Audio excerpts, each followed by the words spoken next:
improper integrals. So an improper integral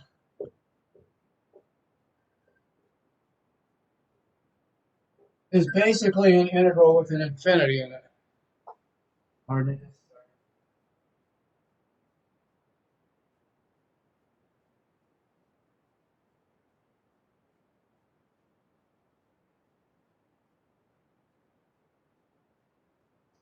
All right, so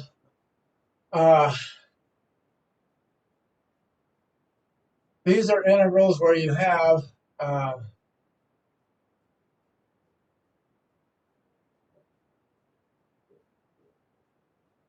either an integral from a fixed point to infinity of a function, like that, an integral from minus infinity to a number like that, maybe an integral from minus infinity to infinity, like that, or it might be an integral from a to b, f of x dx, where instead of being continuous, f of x has an infinity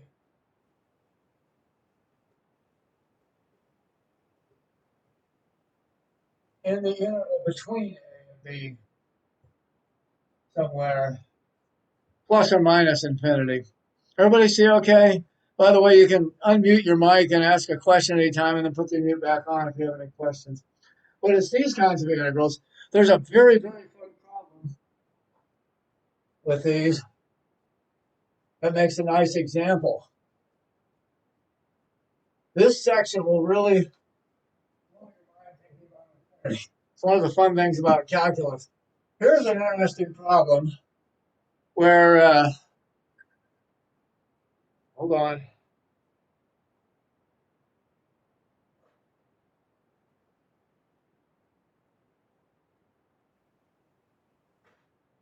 I'm getting a bunch of text messages. You have a function y equals 1 over x, and you ask yourself, what is the area underneath this curve maybe going from x equals 1 all the way forever?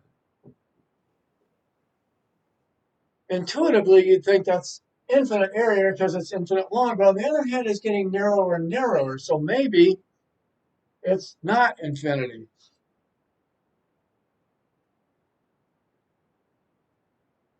Now, here's another one. Suppose I have this one, y equals 1 over x squared. And let's take that one to infinity also. That one starts at the same point, 1, 1. Well, because it's divided by x squared, it goes down to the x-axis sooner, and it's even smaller area. And you start thinking, wait a minute, maybe if it got down there real small, real quick, actually it would have finite area. How should we define the area under a curve that goes out to infinity? Well, here's a way to do it. We define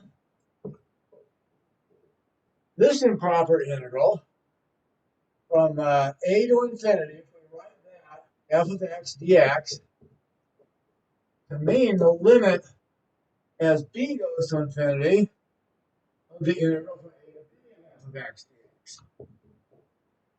This is well defined, right? We know what the integral from a to b is.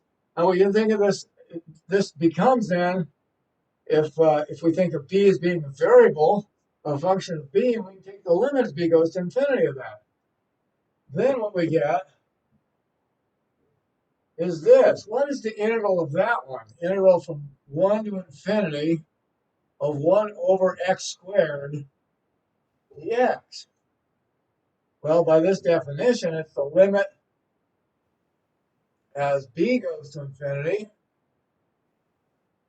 of the integral from 1 to b of 1 over x squared dx. We can evaluate the integral from 1 to any finite number b of 1 over x squared dx. Remember, just treat 1 over x squared as x to the minus 2, right? And then integral of x to the minus 2 is just x to the minus 1 over minus 1. It's minus 1 over x is the antiderivative of 1 over x to the minus 2. Right? The integral of x to the minus 2 is x to the minus 1 over minus 1, also known as minus 1 over x. But we're going to evaluate that at 1 and b, and then take the limit as b goes to infinity. I think this is very neat, this concept. It's very fun. All right, so it's equal to this according to our new definition. I call it equation 1. And now this is the limit as b goes to infinity of, let's see, if we plug in b, we get minus 1 over b. And we subtract the bottom endpoint, right? This means plug in b, plug in 1, and take the difference. So we plug in b, get minus 1 over b. Plug in 1, we get minus 1 over 1. And so this is the limit as b goes to infinity of plus 1 minus 1 over b. Well, that's easy, right? Because that's calculus 1. Limit of a constant is the constant. And we know 1 over x, as x goes to infinity, is 0. So just treat that as limit x goes to infinity 1 over x. And we got 1 minus 0.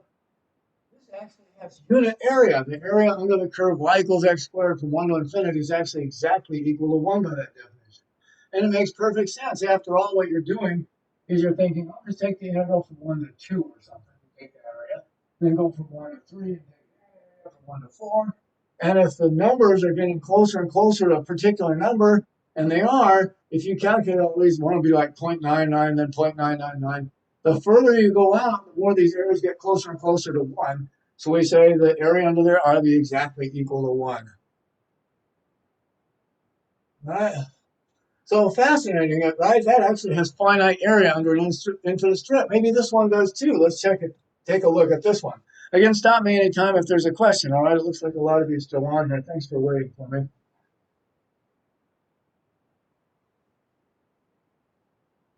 Now let's look at this other one. Suppose we want to have the integral from 1 to infinity, 1 over x dx. Flush with success, we try this again, but remember, what's the integral of x? It's a little different, right? It's natural log of x. Right? We can leave off the absolute value since it's on a positive integral. And so we'll say by our definition, it's limit b goes to infinity, a natural log of x evaluated at 1 and b take the difference, just like in the last example. So we get limit b goes to infinity of ln b minus ln of 1. Oh, but ln of 1, natural log of 1 is 0, right? So this is limit b goes to infinity of natural log of b, but wait a minute. That's infinity. So what you observe then is that this one, if you were to take the integral from 1 to 2 or something, and then the integral from 1 to 3, and the integral from 1 to 4, this sequence of areas, area, going further and further out, gets bigger than any number you pick. If you want me to make this bigger than 1 billion, if I go out far enough, I can make it bigger than 1 billion. If you want to make it bigger than 1 trillion, I can make it bigger than 1 trillion, because natural log of b gets arbitrarily large as b goes to infinity. Remember, this graph looks like this. And it does actually go up forever, even though it's very slowly. All right, so there's the natural log of b, and it goes through this 0.10. So somehow the curve y equals 1 over x squared goes down fast enough that the area under it is finite. It's actually equal to the number 1, taking this sequence of areas further and further out. But 1 over x does not go down fast enough. Its area underneath is infinite. This has a really classical, interesting result of this particular example. In fact, it's very fun.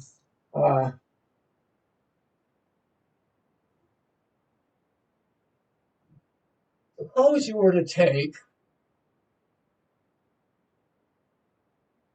the integral we just did, y equals 1 over x, and we just found out that if you made a piece of paper like that, it would take an infinite amount of paint to paint it, right? Because it's infinite area. But now you don't just look at that piece of paper. You take that piece of paper and you revolve it around the x-axis. Now what's the volume of this horn that goes out to infinity? Y equals 1 over x revolved around the x-axis out to infinity. What's the volume of that? Well, we know how to do that, right? It's the method of cross sections, right? We just take its integral from 1 to infinity of pi times the radius squared. Well, the radius is just 1 over x. Let's say pi f of x squared dx is the method of disks, we call it. Because each cross section is a disk, a circle with its interior. Now, what's the area of the typical disk right here? It's right pi times the radius squared, so it's integral from 1 to infinity of pi times 1 over x squared dx.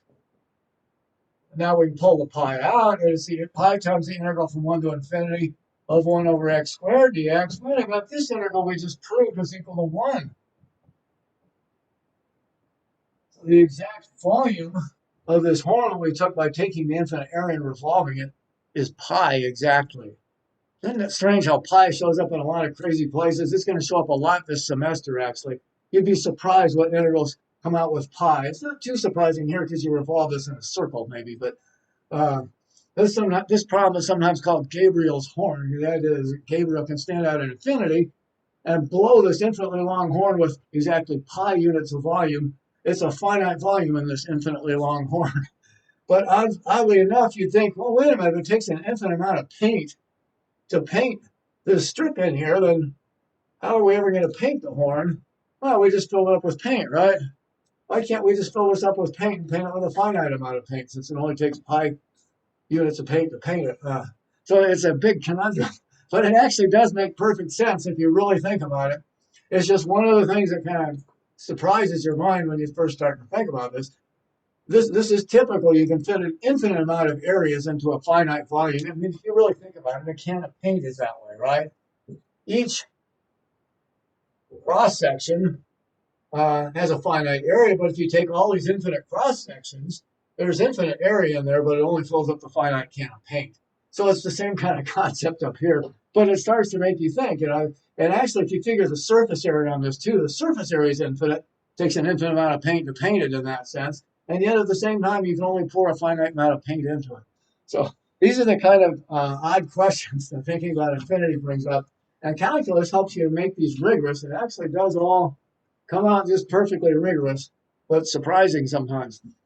And this case 1 over x is actually kind of important because now we can speak more generally.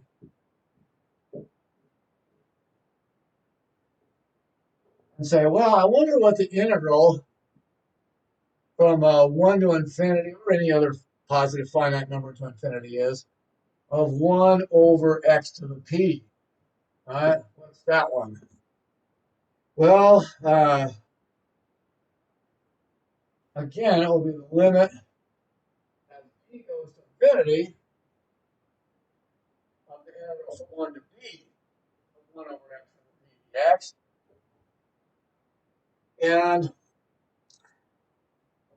integral 1 over x to the p, well, we'll assume that p is greater than 0. We're only interested in positive powers. If you put a negative power, you can have an even root of a negative number. Well, anyway, let's say we want, if p is negative, then this thing might go up instead of down. We want it to be a decreasing area here. So the integral, we recall, is, since this is the integral of x to the minus p, is x to the minus p plus 1 over minus p plus 1 if p isn't equal to negative 1, but it's equal to natural log of x if p equals 1. And now what you start to see is there's a nice way of categorizing this, right? If p is bigger than minus 1, then this is x to the 1 minus p over 1 minus p at, and I forgot to put my limit here, it's limit as b goes to infinity.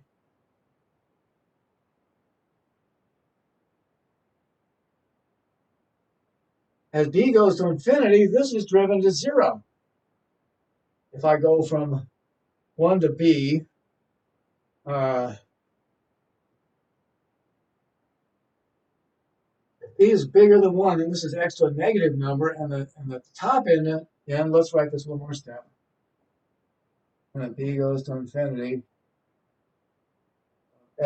b to the 1 minus p over 1 minus p, less, put in 1 in here, and it's 1 over 1 minus p.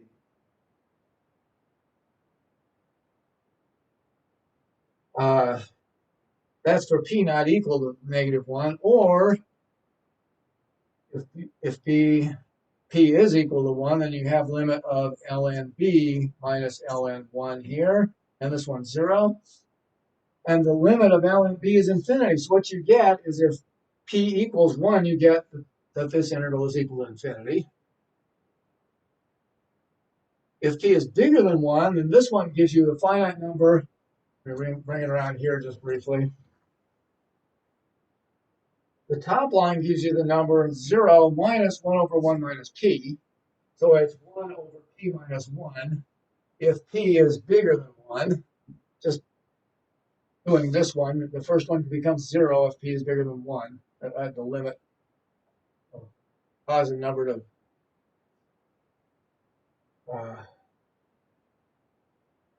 less than 1 to anyway. So and then it's infinity from the second line if p equals 1. And then again, if p is bigger than 1, is less between 0 and 1, then this is b to a positive power. And as b goes to infinity, b to a positive power goes to infinity. So again, you get infinity if b is between 0 and 1. And so we can switch this and say if p is less than or equal to 1 and bigger than 0, then this or the second line will make this integral infinity. So what we get, interestingly, is this 1 over x case is the borderline case. If you take the area under the curve y equals 1 over x, this drops just slowly enough that you get infinite area. But if you take the area under 1 over x to the 1.0001, actually this area becomes finite. So this is actually a real important concept. The 1 over x case is the borderline case. Y equals 1 over x, the area going out to infinity is infinite. 1 over x to any higher power, the area is finite. And you get this formula, 1 over p minus 1. It gets bigger and bigger and bigger as p gets real close to 1, but it is finite. And so this is the case. And then if p equals 1, then the logarithm shows that this area is 1. So this gives you a real nice intuition for when there's something going out to infinity bound finite area underneath, and when does it bound infinite area. At least in terms of powers of p, this 1 over x to the 1 over x to the first power is the borderline case where it just turns to infinite area. Now what we want to do, though, for the homework is be able to do lots of other problems. This is what really gives you the feeling for how this stuff works, and it's very fun from an intuitive point of view, but you have to be able to, by going to industry and evaluate these too. Like I said, I'll probably have to finish the lecture later today. Look on YouTube and I'll give you a follow-up lecture for whatever time I don't get to finish here. Probably about 15 minutes. And I'll put this video with it so you can watch this one again if you want. All right, so here's an easy problem here. This will be along the same vein.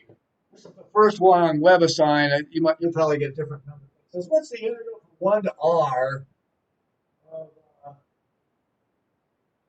x to the minus 7/3 dx? Well, we have a formula here. if p, this number is bigger than 1, then we just say the integral immediately is 1 over p minus 1 is 1 over 7/3. This is minus p, I guess I should say, because that is integral 1 over x to the p. So p is 7/3 in this case. And so we get 1 over 7/3 minus 1 according to this formula here. This formula said that the integral of 1 over x to the p dx is equal to 1 over p minus 1 if p is bigger than 1, but to infinity. So that's what we get here. We have this formula memorized. I think it's worth memorizing. And so this one immediately is just 1 over 7/3 minus 1. Well, 7/3 minus 3/3 is 4/3. So it's 1 over 4/3 is 3/4. So there's the first problem. You can use these integrals 1 over x to the p formula to figure out an integral of a negative power of x like that. Nobody's asking any questions. I guess it must be obvious, huh? Questions? I erased it. All right, but not only can you do powers of x, there's lots of other integrals. We know that decaying exponentials have interesting properties, and plus there's more kinds of improper integrals. Suppose instead I gave you an integral from minus infinity to b f of x dx. This will be equation 2. How shall we define an improper integral from going from minus infinity to a finite number? Well, we're going to define it to be this way. We're going to say it's the limit, real obvious once you see it, as a goes to minus infinity, the integral from a to b f of x dx. Nothing more than that. It's like the last one, except going the other way. This time, if you want an area under the curve going out this way, you just take it from a to b here, and then you move a back to here, and take the new area under here, and you move a back, and you think this sequence of areas going this way, this area, then this area, then this area. If that has a limit, then we'll say this integral is finite, and if it doesn't off to infinity, then we'll say that area under the curve is infinite. But we'll define it this way, just in complete analogy to the last one, with the areas going to the left instead of the right. So there's the second one to memorize. If you have minus infinity at the bottom midpoint, you just take the integral from a to b f of x dx like you did before, but now you let a go to minus infinity instead of b going to infinity. So now I can do this kind of an integral, because I'm going to integrate from minus infinity to 4. This is a Weber sign again. E to the point 0,001 t dt. How about that one? Can we do that? Sure we can, right? Now this one, think about what e to the point 0,001 t is. It's a growing function, right? If it's e to something bigger than 0, then it's exponential growth. And exponential growth is actually eventually very fast. First off, at this is almost e to the 0t, which would be integrating 1. So near x equals 0, it looks almost flat, right? You have to go way out here to see it start to rise. Nonetheless, this is an exponential function. E to a positive number times t actually eventually outgrows, turns out, we're going to talk about it some more later, outgrows any polynomial growth, right? You saw this before, limit as x goes to infinity of e to the kx over x to the p. No matter how big the power of p is, you take any power of x, and as long as k is a positive number, this is infinite. The exponential always outgrows this one. Despite that this is sort of the tortoise, it starts off real slow, and you can take x to the 100th power and take off like that, right? Y equals x to the 100th. Eventually, exponential growth outgrows the hare. The tortoise outgrows the hare and passes it up. Exponential growth is eventually faster than any polynomial growth, x to any power plus other powers in a polynomial. So we remember that. We say, boy, this is rising really fast. On the other hand, going to the other direction, think about it, if it's rising exponentially to the right, then it's decaying exponentially to the left. This is eventually going towards zero really fast, and we expect to get finite area. This is going to be heading to zero slower than 1 over x. Again, the y equals 1 over x case is the borderline case to get an infinite area here. And because this is exponential decay on this side, it's surely going to be slower, going to zero faster than y equals 1 over x. So I expect to get a finite result, but let's see what we get. According to that definition, all I have to do is take the limit as a goes to minus infinity of the integral of this, which is e to the point 0001t over 0.0001. Remember what we said before? Integral e to the kt dt is 1 over k e to the kt plus a constant. You memorize this. You need this all the time in your science classes. This exponential growth and decay is a really common problem in science. So we memorize this, and you can think about it. Take the derivative after the k comes down and cancels that one, gives the e to the kt back. So having memorized this formula, we put in the antiderivative here immediately. Integral of e to the 0.001t is e to the 0.001t over 0.001.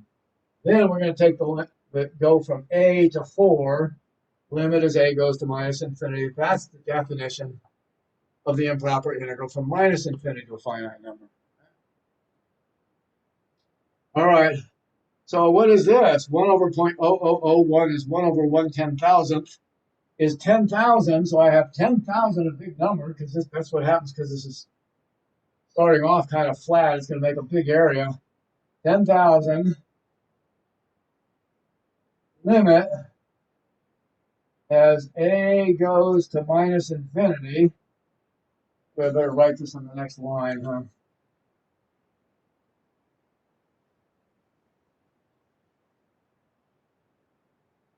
This is 10,000 e to the 0.0001t.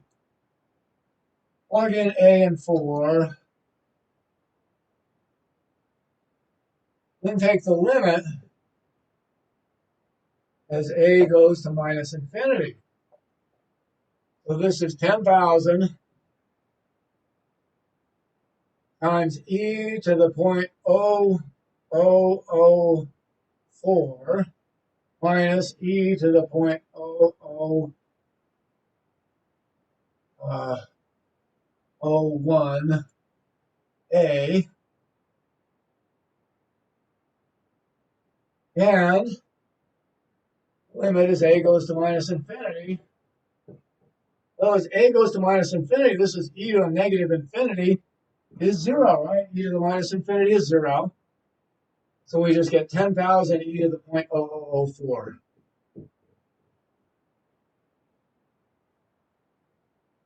There's the next answer on the web assignment. Just have to do the regular integral, put an a at the bottom endpoint, take the limit as a goes to minus infinity. It's actually pretty straightforward. It's really nice like that. But I'm trying to give you some anticipation too, because this decays exponentially to let you know it's going to have a finite area. It decays a lot faster than the y equals 1 over x function. Let's see what I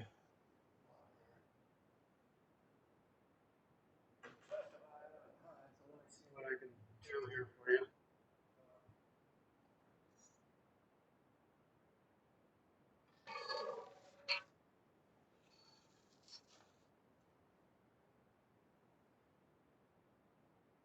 Let's do this one real quick. I'll just kind of outline it. Because what can also happen is you can have an infinity in the middle. Equation 3 says if f of x goes to infinity or minus infinity as x approaches c with c between a and b.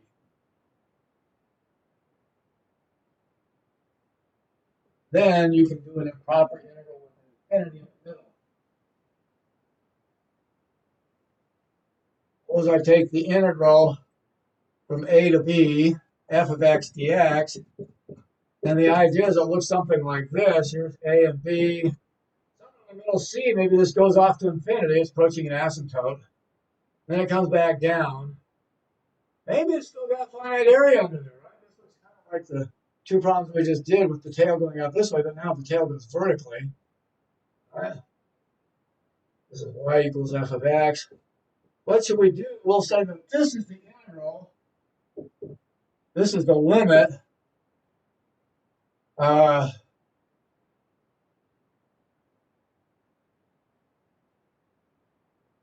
uh,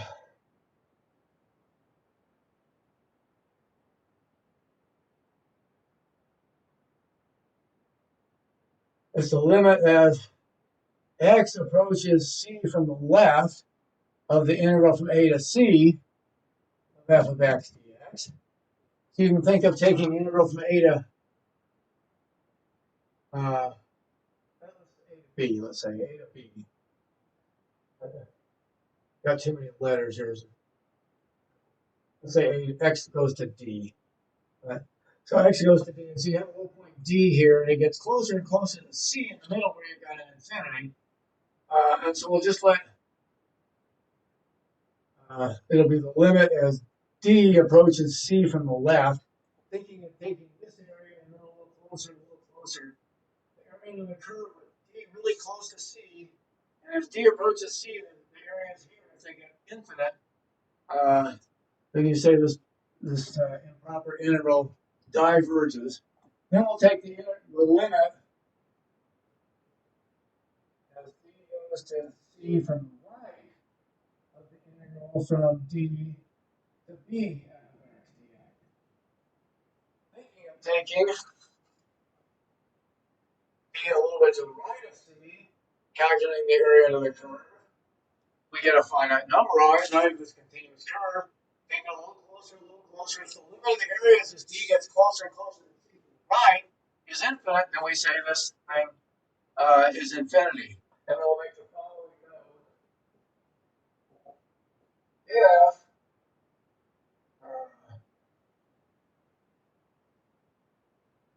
If the improper integral is a finite number, we say it converges. Otherwise, if you get infinity minus infinity or no number, we say it diverges. So there's some terminology. Try those homework problems. I'll add a little bit to this video later. It's on YouTube. Any last second questions before we go? Well, some of you got other classes and stuff. I do. So very fun stuff this time to think about infinity. I hope you'll try these problems, try and get some good intuition for it, because intuition really helps on these. I'm surprised no more questions than that. So, all right. Talk to you soon then, and stay warm in the blizzards, please. Thank you.